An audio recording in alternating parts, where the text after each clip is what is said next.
Докато се чудим дали да снимаме влог, решихме да снимаме.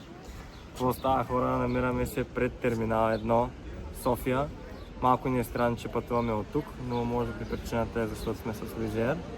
И този път пътешествието е до Барселона.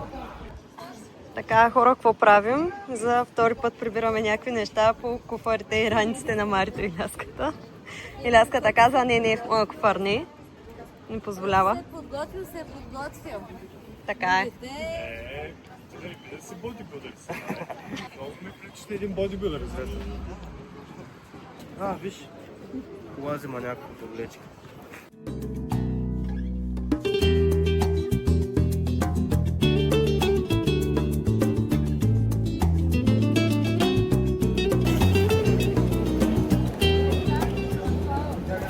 Пристигнахме! Калян вече упражнява испанския си. Ето ги Марчето и Ляската там. El de fantasía, el de cabrón. Боли стомаха. Човека огладня супер много. Аз искам да пишкам и да пуша цигарка. Другите са гладни, но преди всичко трябва да си вземем колата. Ох, много съм гладна. Много.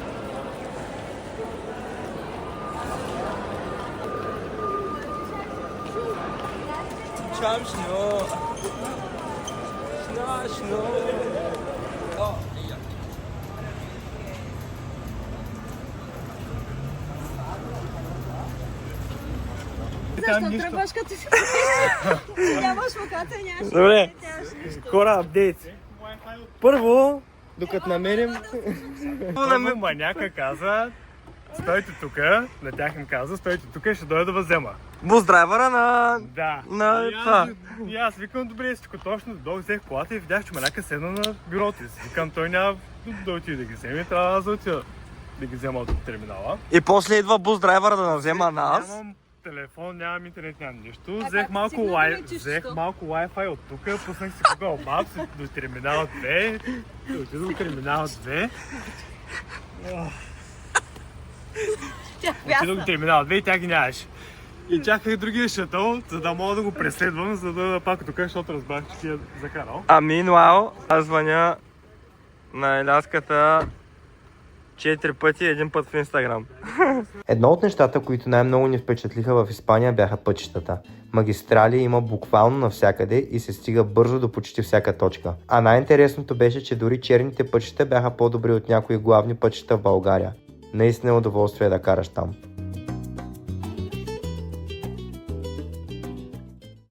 Така, хора, в къщата сме, така да в нашия апартамент. На втория етаж сме. Утре ще показвам гледки, но ето тук е диванчето, ето тук е камината с телевизора. Това кресло е брутално. Просто много добре е дизайнато всичко. Ето е огромната ни кухня. Тя просто е уникална. Плотове да искаш. Печки, микроволнови, кафе даже имаме. Вече е малко разхвърляно. Ето тук имаме някакво кътче, което също е много симпатично. И ето тази стена от тухли. Мен лично много ме впечатлява. Трапезната маса. Тук си имаме едно долапче, скринче. Ето ме и мен. Ето тук е едната спалня. Напълно нормални размери. Мирише на чисто, на изпрано. Банята е страхотна също. Някакъв такъв средиземноморски стил, мисля, че се води това. Пък и да не се води, така ще окръстя аз.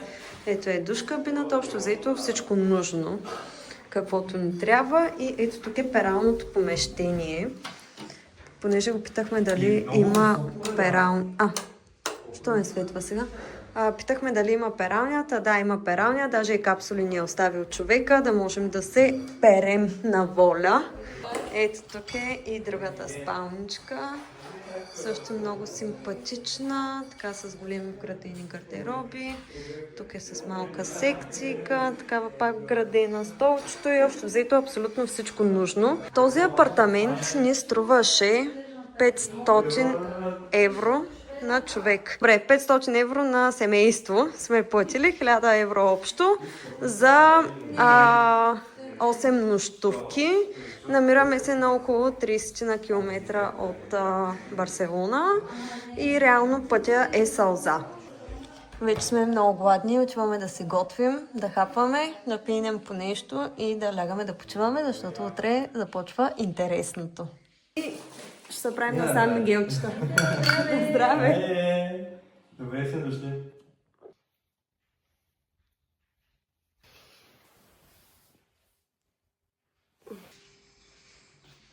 Хора, гледката ни, виж колко е сладко. Да се миеш чините и да гледаш това. Тук си режеш зеленчуците за вечеря и гледаш това.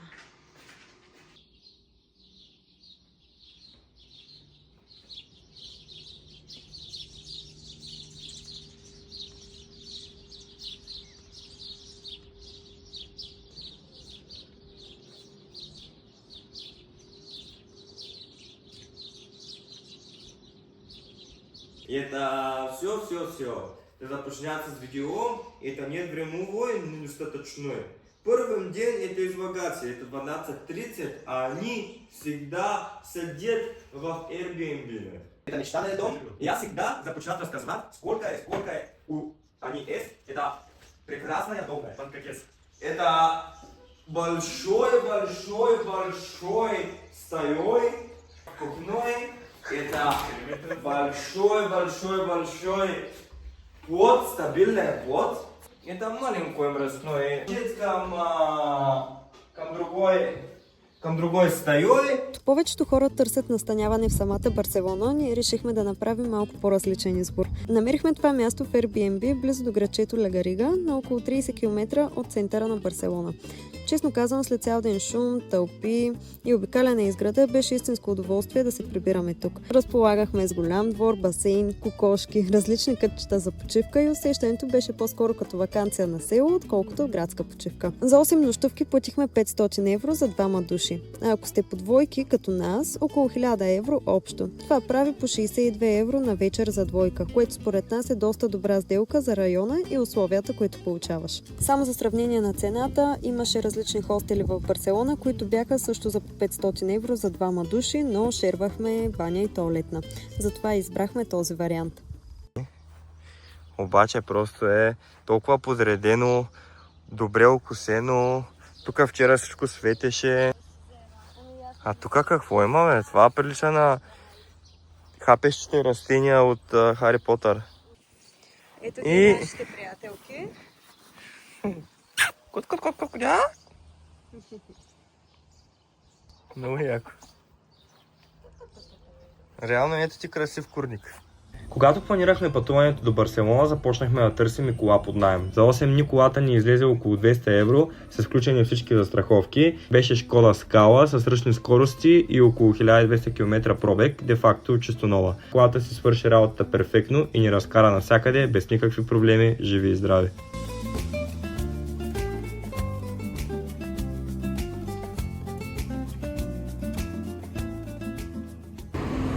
Така, хора, вече сме на разходка. Най-накрая часът е 6. Абе ти, няма ли да влизаш в среща? Колко е?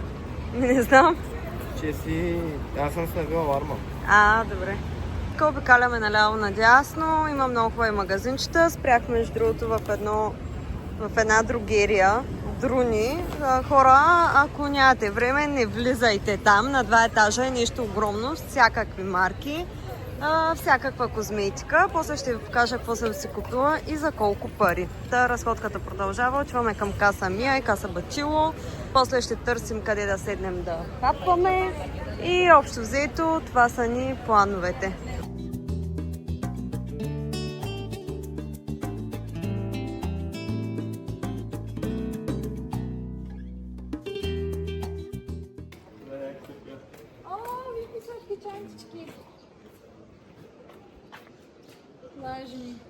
Много хубави неща има. Пази си място за Барселона. Да, тук няма да се... Тук е някакво площадче. Ами да, църква е.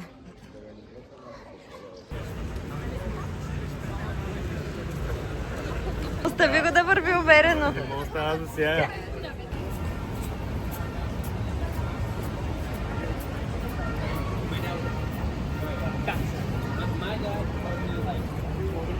Не, реално може и вътре да влезе, май.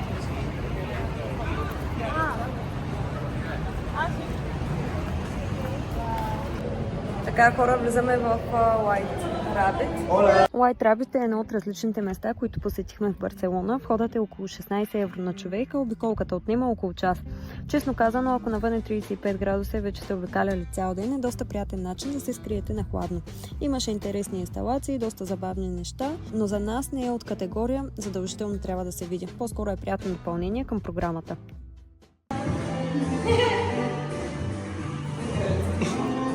Айде, паелята е тук. Кой е първи? Най-дърти или най-младия? Съвсем случайно попаднахме на тази дрогерия и аз задължително трябваше да вляза. Казва се Друни. Първия крем беше само за евро и половина и се оказа доста добър. Това е скраба за лице на Queishi. Това е, мисля, че е испанска марка. А сухия шампуан си е просто задължителен, който знае, знае.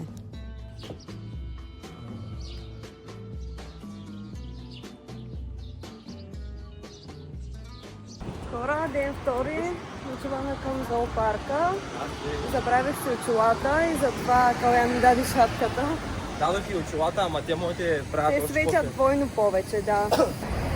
Къде сме? Спряхме в един мол и сега отиваме към метрото. И оттам към до зоопарк. Да, и после в Готи квартала. На мен ми дойде. И беше лошо много.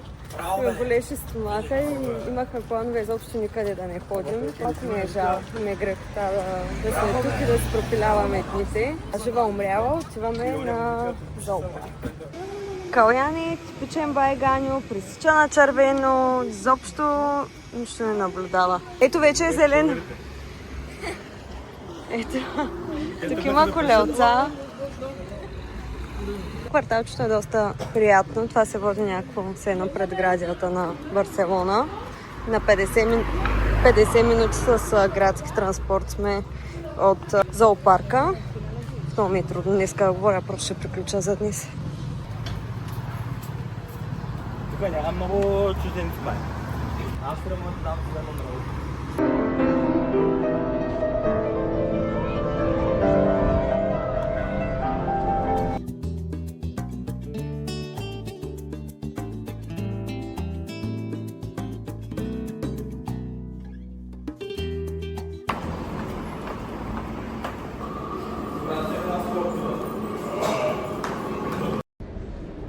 Тук сме идеи да пробваме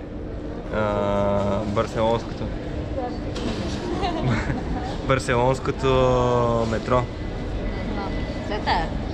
Охо! Poquito. Muchas gracias, muy bien, Fernando Torres. Fernando, скили. Хора, отиваме към зоопарка. Оставихме си колата на мола и сега пътуваме с метро до там. Така че до нови срещи и до нови животни. Ох, те спалуни.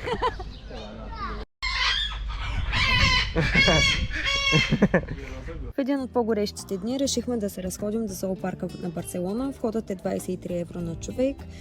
Честно казано, очаквахме малко повече, но въпреки това прекарахме около 3 приятни часа в разходка и разглеждане на животните. Ако пътувате с деца, според мен ще ви хареса повече, отколкото на нас.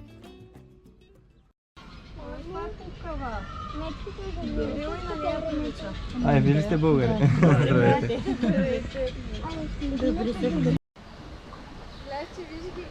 Много са яки.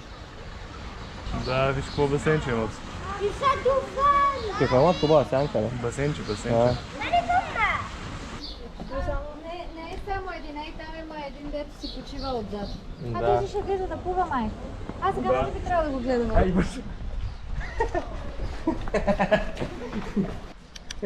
Его къде?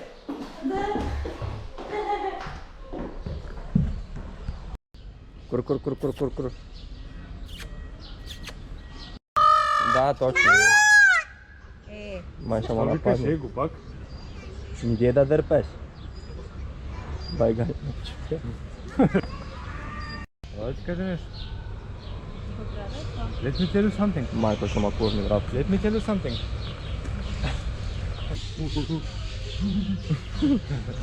Тратата.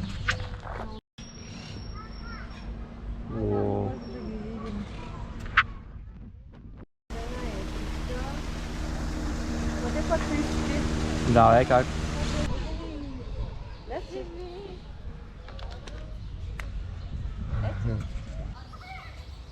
Той се е намокрил. Сега се подсушава. Здравей.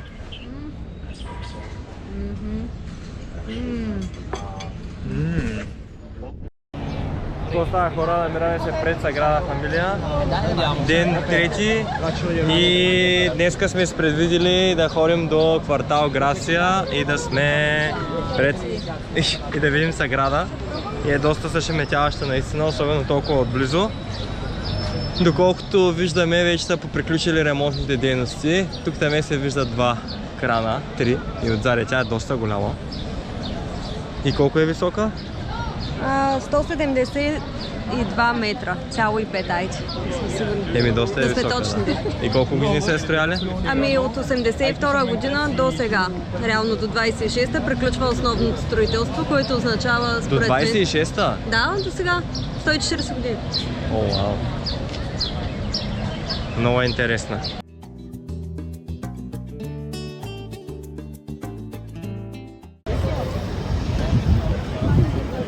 Това е прочутата стена на Целувката, красиво място е, няма спор, но за нас беше едно от най-прехвалените в Барселона.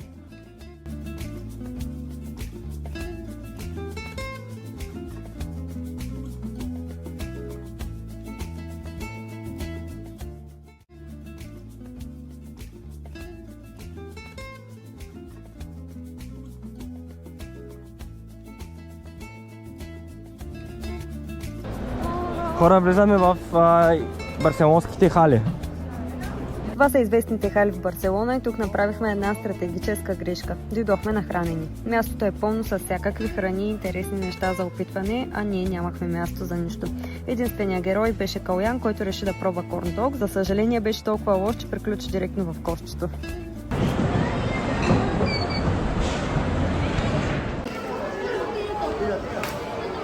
Братка, кой си нещо е?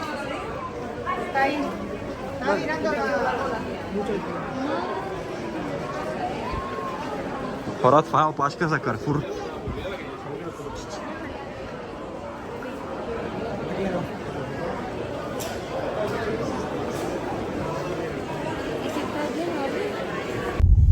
И какво става, хора, днескашния ден? Сме го планирали за ботаническата градина в Бланес. И отиваме после на плаж. Та днеска ще ви покажем какво е настроението с нас. Здравейте! Честит празник, между другото, 24 май, ден на писмеността. За всички, които ползват шлокавица, обратен поздрав за тях. iabv.bg. Нали, доста добре се чувстваме, вече четвърти ден сме тук май. Да.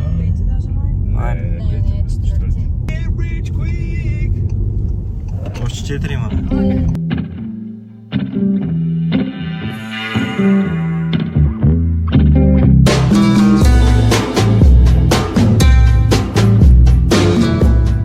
Ботаническата градина Маримуртра. Това място се намира в Бленс, на около час път от Барселона и ако сте с кола, според нас е абсолютно задължително да го видите. Входът е 15 евро на човек, градината е невероятно поддържана, има красиви алеи и гледки към морето, буквално на всяка крачка. За нас това място ще остане специално за винаги, защото точно тук казах да и Калян беше измислил всичко перфектно, просто аз да го бях мислила, нямаше да го направя по този начин. Съчетахме го с плаж след това и се получи един от най-красивите дни от цялото пътуване.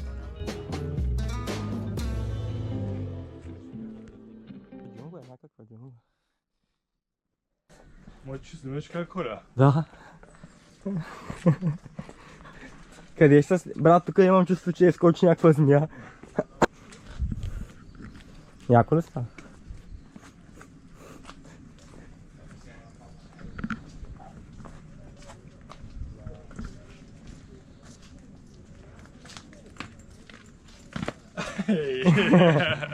И ти се получи. Тя ме е стикнала на... Калян постоянно ма... Еха.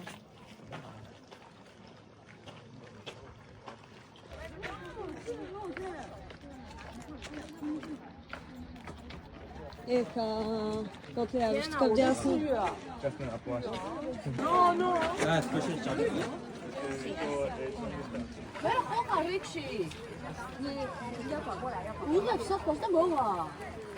Хора, тук сме в ботаническата градина Бленс.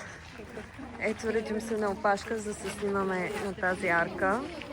Като цяло е доста красиво, има много хубави местенца, като чета за снимки. Иляската постоянно ни кара да спираме през 3 секунди, за да го снимаме отляво, дясно, пред, отзад, от всякъде. Ето тази пътека е много също фенси и стават много готини снимки на нея. Там горе също има още една гледка и тук е просто уникално. Тук най-вероятно е някакъв частен плаж, тъй като няма път до там. Може би единствено тези къщи горе или ако си с лодка, но е много яко.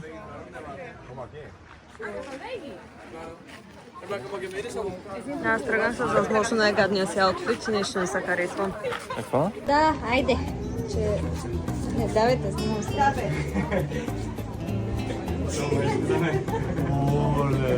О, Боже мой!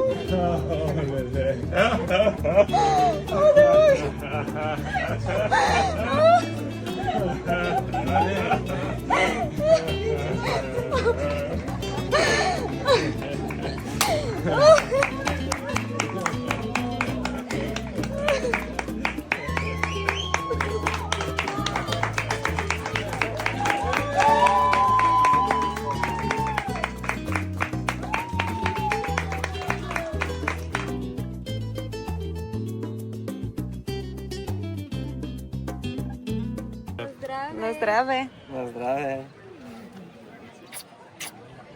Как е водата, бе? Супер.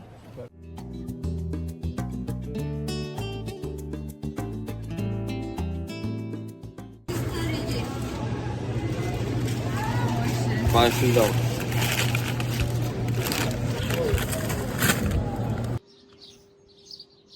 Ей!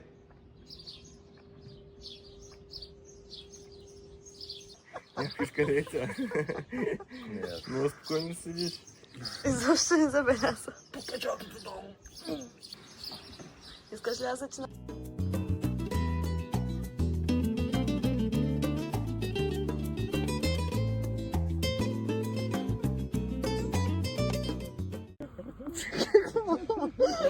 Спокойно, не делай. Моля. This is a dinosaur. Какво правим това пред Хора, реално отиваме от един бар до колата, за да можем да отидем до друг бар. И минаваме през тигавите улица на Барса, където е супер мизерно, дори да е чистено. И също бих казал опасно, защото има всякакви... Тук е леш батко.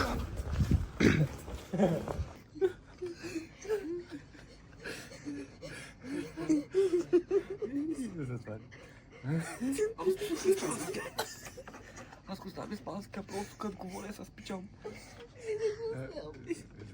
Затварям. Quanto е колко?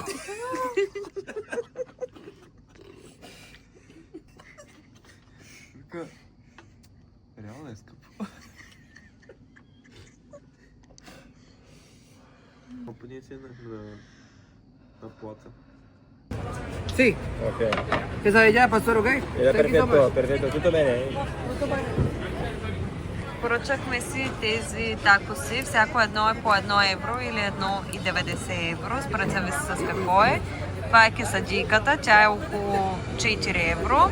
И се намираме изненада пред Саградата, което е доста интересно да има такива заведения и то толкова ефтини. Това сме си го поръчали за нас двамата. Бирата, която си взех аз е ето тази. Десперадос. Исках да я опитам, но не знаех, че всъщност е сладка, защото е с агаве. Aftertaste е малко странен, но който обича такива по-изкалиферчени работи, тази бира е интересна. А другата бира е тази сол. Тя е между другото доста лекичка, но е нормална бира. Калян си взе някаква лимонада с не знам какво вътре. Интересна е. Едно от местата, които най-накрая отметнахме в последните дни, беше парк Гуел. Първоначално идеята е била да се превърне в луксозен жилищен квартал, но проектът така и не се реализира и днес е един от символите на Барселона. Навсякъде се вижда почеркът на Гауди, интересни форми, цветни мозайки и сгради, които изглеждат сякаш са излезли от приказка. Гледките към града също са страхотни. Едно от местата, които спокойно можем да кажем, че е в категория задължително за посещение, но това най-вероятно вече го знаете. Само си купете билетите предварително, защото доста бързо се изчерпват.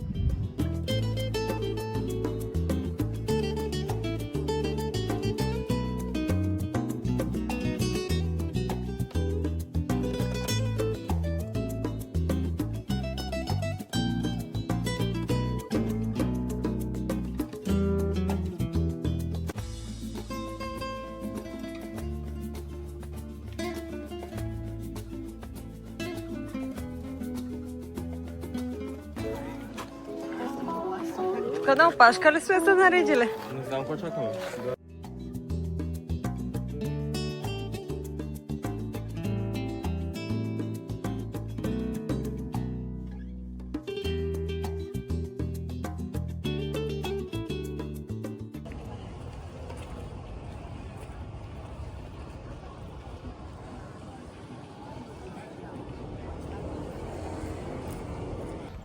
Кате, разкажи си за впечатленията. Впечатленията ми от крайбрежната на Ла Барселонета, май се казва. Много ми допада. За първ път виждам нещо, което така аз бил го направил. Супер голяма плажна ивица, супер широка. Няма ги грозните чадъри и грозните шезлонзи. Виждаме само купчини от шезлонги. От шезлонзи не знаем дали още е дошло време да се поставят на местата им или седят си още така. Тук имаш супер широка плажна ивица. Крайбрежна. Имаш си блочки, имаш си парапет от двете страни. Ще кажеш, че ще си ги правил как Има да два реда палми, даже повече. Това между другото тук е болница. Да. Допълнително има огромен външен фитнес. Хората са насядали по плажа, а искам да отбележа, че е вторник вечер. Ето тия таман или стават, или ще сядат.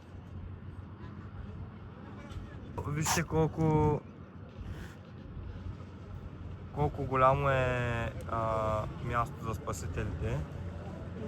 Прилича на спасители на плажа. Вау. Голямо е колкото в Америка. И общо взето много ми харесва, защото има пространство, има хора, долу са заведения и различни ресторанти, там в края са баровете и е много интересно как входа е горе и реално... Буквално е там онова купче, което което се се вижда. вижда това и примерно е там следващите. Отгоре е затворено и това е само входа и слизаш долу и долу е заведението. Да, под земята, много интересно. Не е цяла сграда да речеш само входа да се вижда, ами те са си затворили целия вход като една отделна сграда. И... Да, реално така спестяват място. Да, и аз съм много доволна като цяло, просто плажната ивица мен не ме впечатлява особено. Аз харесвам по-малки плажове, така скалисти, каменисти, нали, разбира се и пясък да има къде да си пънеш кърпата. Да, просто такива по-диви плажове ме впечатляват, а не като това. Не говорим колко е влажно. Супер много се усеща влагата и мен това ме побърква. Имам чувството, че дрехите са ми мокри. И не нахапаха комари. Хапата комари. Тотално изветряли и неадекватни. Тръгнахме на плаж, аз съм нагласила бирички, джин, безалкохолно, лед съм им взела, сложила съм от тия ледените блокчета да са студени нещата. И всичко изглежда точно до момента, в който вече наближаваме. Пътувахме 1 час в супер голямо задръстване, за да стигнем до плажа. И да, и наближаваме, съвсем наблизо сме, може би на 2-3 км от плажа. И аз питам, някой сече ли се да вземе кърпи? При което се оказва, да, че нито един от нас не е взел нито една кърпа. И за чадъра, това синичкото, което се забива в пясъка, също не е взето. Да, ще лягаме просто на пясъка. Съвета там, далеч.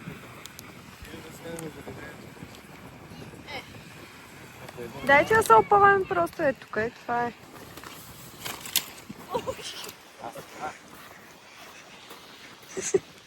Байганю на море.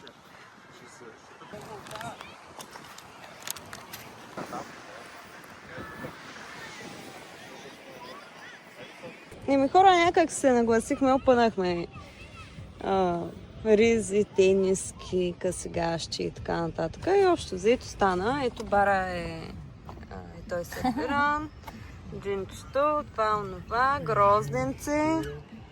Супер сме си. Кой като нас? Да, кой като нас наистина.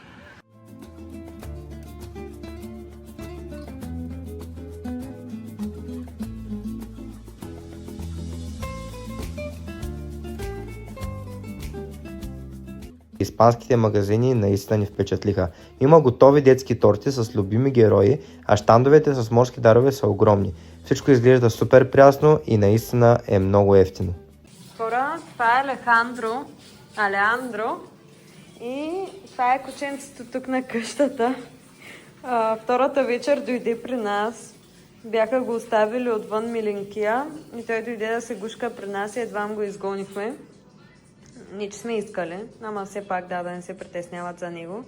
Да, най-накрая Алеандро ничо и дойде отново при нас да ни изпрати като за последно. Много е сладък. Той е на около 13-14 годинки. За едно сладко кебабче. Да. А пък котенцето се казваше? Пинчо. Котенцето е Пинчо, Марчето се налива Жинши? Жин тоник. Не. Тоник. Джин тоник. Жин тоник. Забравихме да снимаме от днешния последен ден. Напуснахме квартирата. Един ден в правене на нищо. От утре пак обратно в Реалността. Оле, да. Ето там има някакъв пожар се случва в момента, а ние бяхме в този ритейл парк, който е супер симпатичен. Има всякакви магазини, от много скъпи до не чак толкова скъпи. На Марчето й направихме подарък една чантичка, която много си хареса и е много доволна, понеже скоро е рожденичка, скоро след месец и половина. Тежко фалирали сме, тежко нямаме място в багажа да скупим каквото и да било. И само се дразнихме по магазините. Но поне се разходихме, подбихме малко време и сега отиваме към Барселона да хапнем нещо, да седнем някъде, да се поразтикаме още и в 7:30 вечерта отиваме да върнем колата и оттам на летището. Също така ни изместиха полета с 1 час напред. Трябваше да бъде в 9:35, а го изместиха за 10:30. Надявам се да няма повече такива отменяния, за да не стоим твърде много на летището. Имам подарък за рождения ден. Марчето, иначе вика, аз мога да изчакам до рождения ми ден да ти разопаковам. Минуал 20 минути по-късно. Вече разопакова в колата. Ние нали сме в Барса и виж какво видях. Реал Мадрид Букука. Що така е, бъдете малко са причастни към отборите. Не е хубаво така. Хора, тръгваме с